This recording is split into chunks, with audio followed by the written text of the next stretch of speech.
அடுத்து வந்து இந்த தாய்லாண்டோட ஓவரால் வெதர் எப்படி இருக்கும்? ரெய்னியா இருக்குமா? இல்ல கொஞ்சம் சன்னியா இருக்குமா? எப்படி இருக்கும் ஓவரால் வெதர்? வெதர் வந்து பார்த்தோன்னா நம்ம ஊர் மாரி தான். ஓகே. ம். It's tropical country. March, April, May, June 4 மாசம் வெயில் வந்து மண்டைய பொளக்கும். ம். ஜூலை, ஆகஸ்ட், செப்டம்பர் இதெல்லாம் வந்து பார்த்தோன்னா ரெய்னி சீசனு. அக்டோபர் மிட்டுலேருந்து வந்து பார்த்தோன்னா, நல்ல டூரிசம் வந்து பார்த்தோன்னா, டூரிஸ்ட் நெறைய வர season. October, November, December, January, ம். பிப்ரவரி இதுதான் வந்து பார்த்தோன்னா அப்போ இந்த பெஸ்ட் டைம் டூ டிராவல் தாய்லாண்டுன்னு இருக்கும்ல. கொஞ்சம் சீசன் வைஸா சொல்லுங்க. நவம்பர், டிசம்பர், ஜான்வரி இது 3ம் வந்து பார்த்தோன்னா பீக் டூரிஸ்ட் சீசன். ம். ஓகே. காஸ்ட் கம்மியா போனோம் அப்டின்னா, ஜூலை, ஆகஸ்ட், செப்டம்பர் இது 3 மாசத்துல போனோம்னா காஸ்ட் கம்மி. ஓகே. ம்.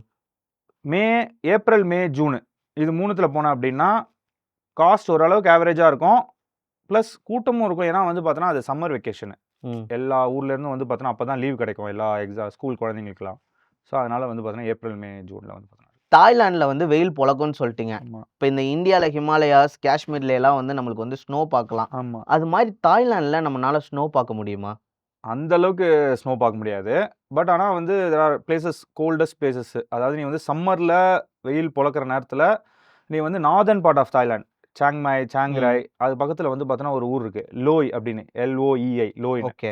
அதுதான் வந்து பார்த்தோன்னா கோல்டஸ்ட் பிளேஸ் இன் தாய்லாந்து. சம்டைம்ஸ் வந்து டெம்பரேச்சர் வந்து பார்த்தோன்னா 0 டிகிரி போறதுக்கு வந்து பார்த்தோன்னா, நெறையா வாய்ப்பு இருக்கு அந்த இடத்துல. ஸோ இந்த மாரி ஏரியாஸ்ல வந்து பார்த்தோன்னா, உனக்கு கோல்டா இருக்கும். ஜி ஸோ தாய் மக்களுக்கு வந்து அவங்களோட சம்மர் வெக்கேஷனை வந்து கோல்டஸ்ட் இதுலனா இந்த மாதிரி ஏரியாஸ்ல தான் வந்து பார்த்தோன்னா ஓகே, ஓகே. அப்போ அங்க வந்து உங்களுக்கு 0 டிகிரி வரைக்கும் நம்மளுக்கு வந்து டெம்பரேச்சர் டெம்பரேச்சர் டவுன் ஆகும் 0 டிகிரிஸ் வரைக்கும். ஓகே. இப்ப இந்த பீக் சீசன் நீங்க சொன்னீங்க. டூரிஸ்ட் அதிகமா டிராவல் பண்ற டைம்.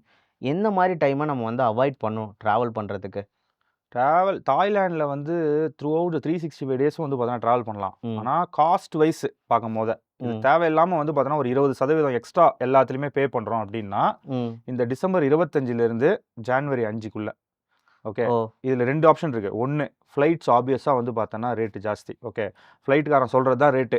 அதை நம்ம பே பண்ணி தான் நம்ம அடுத்து வந்து அந்த கண்ட்ரி விட்டு நம்ம கண்ட்ரி விட்டு வெளியே போக முடியும். நியூ இயர் வேற நியூ இயர் வேறு கரெக்டாக. ஸோ அதனால் December 25 to January 5 flight rate ஜாஸ்தி. செகண்டு தாய்லாண்டில் த்ரூ அவுட் தாய்லாண்டு ஹோட்டல்ஸ் எல்லாத்துலேயுமே வந்து பார்த்தோன்னா சர்சார்ஜஸ் இருக்குது. உனக்கு கிறிஸ்மஸ் சர்சார்ஜ் இருக்குது. அதுக்கப்புறம் நியூ இயர் நைட் சர்சார்ஜ் இருக்குது. ஸோ இந்த 2 சர்சார்ஜஸ் வந்து பார்த்தோன்னா ரேட் வந்து பார்த்தோன்னா ஜாஸ்தி. ஸோ இந்த டைம் அதாவது கரெக்டாக அந்த டிசம்பர் 25லேருந்து ஜான்வரி 5 வந்து பார்த்தோன்னா அவாய்ட் பண்ணால் கிறிஸ்மஸ் நியூ இயர் கொண்டாடணும் அப்படின்னு போகிறோன்னா ஆப்வியஸாக அந்த காஸ்ட் நம்ம பார்க்கக்கூடாது. பட் ஆனால் நம்மளுக்கு வந்து ஒரு வெக்கேஷனுக்காக போகிறோம் அப்படின்னா இந்த டைம் கொஞ்சம் அவாய்ட் பண்ணால் ஒரு 20 to 25% வந்து சேவ் பண்ணலாம். ஓ! சூப்பர். அப்போ மோர் தென் 1 லேக் செலவு பண்றாங்கன்னா 25,000 ஈஸியா நம்ம ஆமாம், சேவ் பண்ணிடலாம். ஓகே.